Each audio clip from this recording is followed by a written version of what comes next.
नमस्कार दोस्तों, आप सभी का ई शिक्षालय के यूट्यूब चैनल पे स्वागत है। Welcome to all of you in e Shikshalaya YouTube channel dream for success. आज हम लोग हिंदी की जो प्रैक्टिस श्रृंखला है उसका सीरीज़ 3 कंप्लीट करेंगे। आप अभी देखेंगे यूपी लेखपाल मेंस की वैकेंसी आपके सामने है, यूपी आईटीआई इंस्ट्रक्टर की है, उत्तर प्रदेश पुलिस कांस्टेबल के लिए, रेडियो संवर्ग के लिए सारी परीक्षाएं आपके सामने लगातार लगी हुई हैं। हिंदी एक महत्वपूर्ण ही सब्जेक्ट है और उसलिए हम लोग हिंदी के महत्वपूर्ण प्रश्नों का जो कलेक्शन है उसको ले लेके केवल 20 प्रश्नों की श्रृंखला लेके हम आपको लगातार प्रैक्टिस करवा रहे हैं। तो आइए हम समय ज़्यादा व्यतीत ना करते हुए हम लोग अपने क्वेश्चन की तरफ चलते हैं। मैं आपको कंप्यूटर और हिंदी की क्लासेस करवा रहा हूं दोस्तों। इसके बाद मैं आपके मैथमेटिक्स के भी क्लासेस ले आऊँगा। धीरे धीरे आप सब बस चैनल पे बने रहिए और अपना जो भी सजेशंस है उसको हमें लगातार देते रहिए। चलिए जो पहला आपका प्रश्न है पूछ रहा है, हिंदी किस भाषा परिवार की भाषा है? हिंदी किस भाषा परिवार की भाषा है आपसे पूछ रहा है। ऑप्शन ए है भारोपी भाषा परिवार की, द्रविड़ भाषा की, ऑप्शन सी आस्ट्रिक भाषा या ऑप्शन डी चीनी तिब्बती की भाषा। तो आपको पता, जब आपने हिंदी व्याकरण की सामान्य जानकारी पढ़ी होगी तो उसमें आपको बताया गया होगा हिंदी जो है वो भारोपी भाषा परिवार की भाषा है। हिंदी जो है वो भारोपी परिवार भाषा की भाषा है। तो क्वेश्चन नंबर 1 के लिए ऑप्शन ए जो है आपका सही हो जाएगा। क्वेश्चन नंबर 2, भारत में सबसे अधिक बोले जाने वाली भाषा कौन सी है? पूछ रहा है भारतवर्ष में, हमारे देश इंडिया में सबसे ज़्यादा बोले जाने वाली भाषा कौन सी है? Option A Hindi, option B Sanskrit, option C Tamil and option 4 Urdu. तो ये तो बहुत आसान सा सवाल है, सभी को पता है कि हिंदी भारत में सबसे ज़्यादा बोले जाने वाली भाषा है। तो इस क्वेश्चन के लिए जो आपका आंसर सही हो जाएगा वो सही हो जाएगा option A Hindi.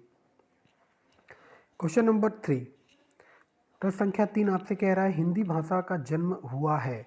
Option A अपभ्रंश से, ऑप्शन बी पाली संस्कृत से, प्राकृत से, ऑप्शन डी वैदिक संस्कृति से। आपसे कह रहा है हिंदी भाषा का जो जन्म हुआ है वो कैसे हुआ है। ऑप्शन ए अपभ्रंश, ऑप्शन बी लौकिक संस्कृत, ऑप्शन डी पाली प्राकृत से और ऑप्शन डी वैदिक संस्कृत से।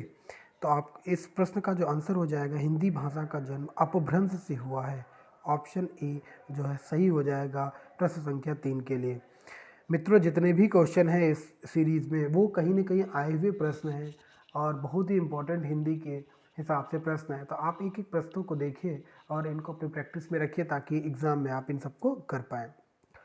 प्रश्न संख्या 4, निम्न में से कौन सी बोली अथवा भाषा हिंदी के अंतर्गत नहीं आती है? Option A Kannauji, option B Bangaru, option C Awadhi, option D Telugu. इनमें से आपसे पूछ रहा है इनमें से कौन सी ऐसी भाषा है जो हिंदी भाषा के अंतर्गत नहीं आती है? तो आपको पता होगा option D that is Telugu is right answer for question number 4। तो यहाँ पे आपको पता होगा कि जो तेलुगु भाषा है वो हिंदी भाषा के अंतर्गत नहीं आती है। क्वेश्चन नंबर 5, हिंदी की विशिष्ट बोली ब्रज भाषा किस रूप में सबसे अधिक प्रसिद्ध है? ऑप्शन ए राजभाषा, ऑप्शन बी तकनीकी भाषा, ऑप्शन सी राष्ट्रभाषा और ऑप्शन डी काव्य भाषा। आपको पता होना चाहिए कि ब्रज भाषा में आपने देखिए बहुत सारी रचनाएं जो है काव्य रूप में ब्रज भाषा में हुई हैं। बहुत सारे कवि हिंदी के प्रख्यात कवि हैं, सूरदास जी आपको पता है, बहुत सारे ऐसे कवि हैं। तो ऑप्शन डी जो है इस प्रश्न संख्या के लिए सही हो जाएगा काव्य भाषा। ऑप्शन डी जो इस प्रश्न संख्या के लिए सही हो जाएगा डी फॉर दिल्ली जो है right answer for question number 5। जो ब्रज भाषा है वो काव्य भाषा के लिए सबसे ज़्यादा प्रसिद्ध है। क्वेश्चन नंबर 6, भारतवर्ष में हिंदी को आप किस वर्ग में रखेंगे? ऑप्शन ए राजभाषा, ऑप्शन बी राष्ट्रभाषा, ऑप्शन सी विभाषा एंड ऑप्शन डी तकनीकी भाषा। तो आपको पता होना चाहिए कि हिंदी जो है भारतवर्ष के लिए किसके लिए है? राजभाषा। हिंदी को राजभाषा का दर्जा मिला है। Option A is right for question number C. राष्ट्रभाषा यहाँ नहीं होगा, विभाषा भी यहाँ नहीं होगा और तकनीकी भाषा भी नहीं होगा। तो क्वेश्चन नंबर 6 के लिए option A is right answer. Question number 7, प्रश्न संख्या 7 आपसे कह रहा है ढूढ़ाली बोली है। ऑप्शन ए पश्चिमी राजस्थान की, ऑप्शन बी पूर्वी राजस्थान की, ऑप्शन सी दक्षिणी राजस्थान की एंड ऑप्शन डी उत्तरी राजस्थान की। तो ढूढ़ाली जो बोली है वो है आपकी पश्चिमी राजस्थान या पूर्वी राजस्थान या दक्षिणी राजस्थान या उत्तरी राजस्थान आपसे पूछ रहा है, तो ये है B for answer B is right answer for right for question number 7, that is पूर्वी राजस्थान की ढुढाड़ी बोली है। ठीक है, राजस्थान में जो बोलियां हैं उनमें पूर्वी राजस्थान की ढुढाड़ी बोली है। ठीक है, क्वेश्चन नंबर 8 आपसे कह रहा है ब्रजबुली नाम से जानी जाती है। बहुत इंपॉर्टेंट प्रश्न है, आपसे कई बार पूछा गया। ब्रजबुली के नाम से जानी जाती है। Option A Punjabi, option B Marathi, option C Gujarati, option D पुरानी बंगला। तो पुरानी बंगला को हम ब्रजबुली के नाम से भी जानते हैं, इसलिए क्वेश्चन नंबर 8 के लिए आंसर डी सही हो जाएगा। क्वेश्चन नंबर 9, निम्न में से कौन सी भाषा देवनागरी लिपि में लिखी जाती है? Option A Gujarati, option B Oriya, option C Marathi and option D Sindhi. तो आपको पता होगा मित्रों कि मराठी भाषा भी जो है वो देवनागरी लिपि में लिखी जाती है, इसलिए जो आंसर सही हो जाएगा क्वेश्चन नंबर 9 के लिए वो आपका सही हो जाएगा सी फॉर चेन्नई। मराठी जो है आपकी देवनागरी भाषा में लिखी जाती है। क्वेश्चन नंबर 10, एक मनई के दुई बिटवे रहन, ओह माँ लहरा अपने बाप से कहिस, दादा धन माँ जवन हमार बरखा लागत होए तवन हमका दे दे। यह अवतरण किस हिंदी बोली में है? आपसे कह रहा है कि प्रश्न संख्या 10 में एक अवतरण आपको दिया हुआ है और उससे पूछ रहा है ये हिंदी की किस बोली में है। हिंदी भाषा है आपकी, हिंदी भाषा में कई सारी बोलियां हैं, तो किस बोली में? ऑप्शन 1 है भोजपुरी, ऑप्शन बी है कन्नौजी, ऑप्शन सी है अवधी और ऑप्शन डी है खड़ी बोली। तो आपको इस प्रश्न अवतरण को पढ़ के क्या लग रहा है कि कौन सा आपका सही हो जाएगा? तो आपको पता होना चाहिए ये किस बोली का, अवधी भाषा का है। अवधी भाषा जो अवध क्षेत्र में बोली जाती भाषा थी, अवधी भाषा है। तो क्वेश्चन नंबर 10 के लिए ऑप्शन सी सही हो जाएगा। क्वेश्चन नंबर 11, निम्न में से कौन सी भाषा संस्कृत भाषा की अपभ्रंश है? आपसे पूछ रहा कौन सी ऐसी भाषा है जो संस्कृत भाषा की अपभ्रंश है? Option A Khari Boli, option B Brajbhasha, option C Awadhi and option D Pali. तो क्वेश्चन नंबर 11 के लिए जो सही आंसर हो जाएगा वो पाली। पाली जो है वो आपकी अवधि का अपभ्रंश है। क्वेश्चन नंबर 11 के लिए डी आपका सही आंसर हो जाएगा। क्वेश्चन नंबर 12, अधिकतर भारतीय भाषाओं का विकास किस लिपि में हुआ? तो ये आईएमपी आप लगा लीजिएगा, इंपॉर्टेंट है, आपसे कई बार पूछा गया प्रश्न है, आईएमपी है। ऑप्शन ए शारदा लिपि, ऑप्शन बी खरोष्ठी लिपि, ऑप्शन सी कुटिल लिपि एंड ऑप्शन डी ब्राह्मी लिपि।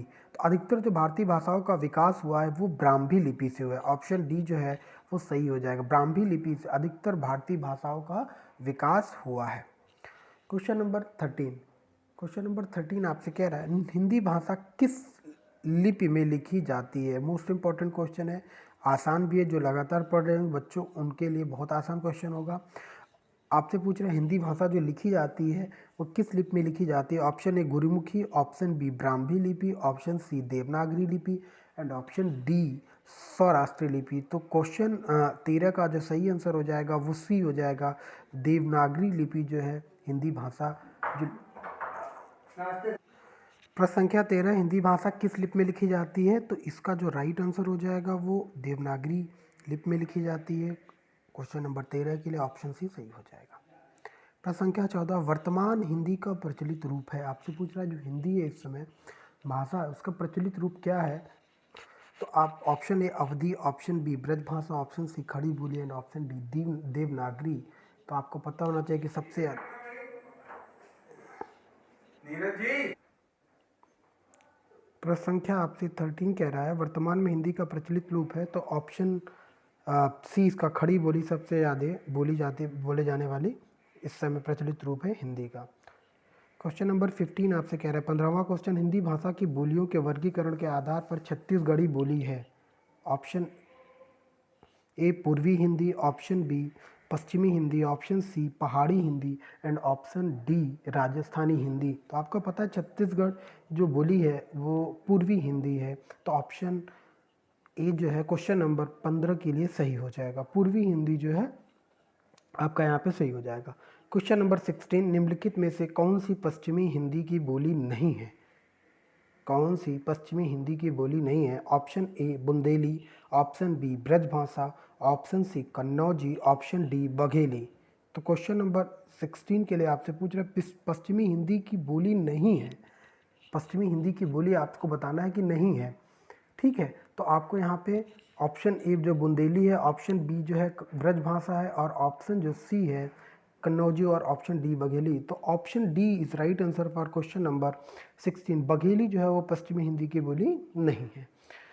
क्वेश्चन नंबर 17, भारतीय संविधान में किन अनुच्छेदों में राजभाषा संविधान संबंधी प्रावधानों का उल्लेख है। आपसे पूछ रहा है कि भारतीय संविधान जो है उसमें किस अनुच्छेदों में राजभाषा, अभी राजभाषा हिंदी क्या है आपकी राजभाषा है, तो पूछ रहा है किन अनुच्छेदों में राजभाषा संबंधी प्रावधानों का उल्लेख है। Option A 343 to 351, option B 434 to 315, option C 443 to 135, option D 343 153।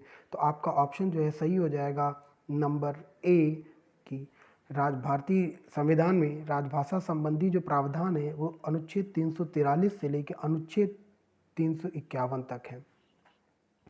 Question number 18, दक्षिण भारत हिंदी प्रचार सभा का मुख्यालय कहाँ स्थित है। आपसे पूछ रहा है दक्षिण भारत हिंदी प्रचार सभा का मुख्यालय कहाँ है, तो वो ऑप्शन जो है वो आपका पूछ रहा है Hyderabad A, option B Bangalore, option C Chennai, और ऑप्शन डी बेंगलोर। तो राइट आंसर आपका हो जाएगा चेन्नई, सी फॉर चेन्नई। जो दक्षिण भारत हिंदी प्रचार सभा का मुख्यालय है वो चेन्नई में है।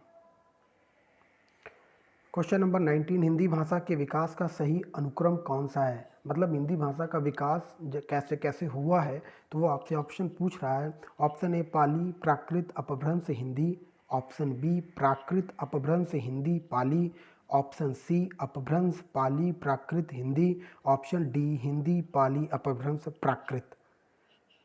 इस क्वेश्चन नंबर 19 के लिए जो सही आंसर हो जाएगा वो आपका, ये पहली बात तो बहुत ही इम्पोर्टेंट क्वेश्चन है, बहुत बार आपसे पूछा गया है कई सारे एग्जाम में। तो option A is right answer, A for Apple जो आपका है पाली प्राकृत अपभ्रंश और हिंदी, यही हिंदी भाषा के सही विकास का अनुक्रम है। क्वेश्चन नंबर 20 और इस श्रृंखला का आखिरी प्रश्न, संविधान के अनुच्छेद 351 में किस विषय का वर्णन है। ऑप्शन ए संघ की राजभाषा, ऑप्शन बी उच्चतम न्यायालय की भाषा, ऑप्शन सी पत्राचार की भाषा, और ऑप्शन डी हिंदी विकास के लिए निर्देश। तो इस प्रश्न संख्या के लिए जो आंसर सही हो जाएगा वो ऑप्शन डी हिंदी भाषा के विकास के लिए निर्देश है। तो थैंक यू आप सबको, ये 20 श्रृंखला जो हमारी थी वो कंप्लीट हो गई। आज ये हमारी तीसरी श्रृंखला हिंदी के लिए। अगर आपको ये श्रृंखला अच्छी लगी हो तो आप प्लीज़ लाइक और कमेंट ज़रूर करिएगा। थैंक यू आप सबको, जय हिंद।